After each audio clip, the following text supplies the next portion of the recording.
આઠવાગીટ વિસ્તારમાં સુરત શહેર police parade ground ખાતે નવરાત્રીનું આયોજન કરાયું હતું। મોટી સંખ્યામાં પોલીસ કર્મીઓ સાથે પોલીસ પરિવારના લોકો સાથે સુરતીઓ ગરબે રમ્યા હતા। ગરબામાં ગૃહ રાજ્યમંત્રી હર્ષ સંઘવી પણ હાજર રહ્યા હતા।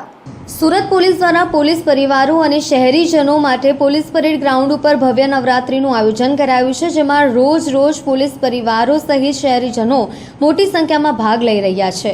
ગૃહમંત્રી હર્ષ સંઘવી પણ ગરબામાં હાજર રહ્યા હતા, ત્યારે ખેલૈયાઓ પોલીસ સાથે ગરબા રમવા અનોખી સુરક્ષા અનુભવી રહ્યા છે।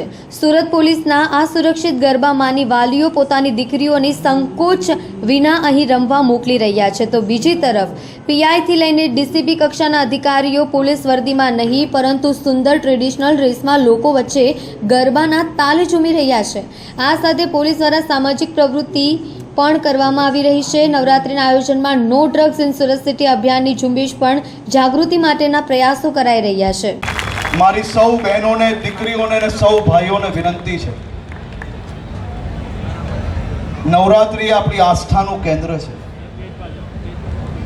નવરાત્રીના તહેવારો પર અને નવરાત્રીના પર્વમાં મા અંબાની ભક્તિમાં જ્યારે આપણે સૌ લોકો રંગાઈ જતા હોઈએ ત્યારે આપણા પર્વને કોઈ બદનામ કરે એવું કામ નહીં કરતા। તમે તમારા માતા પિતા બધા જ તમારી ઉપર વિશ્વાસ રાખીને તમને સૌને છૂટ આપે છે।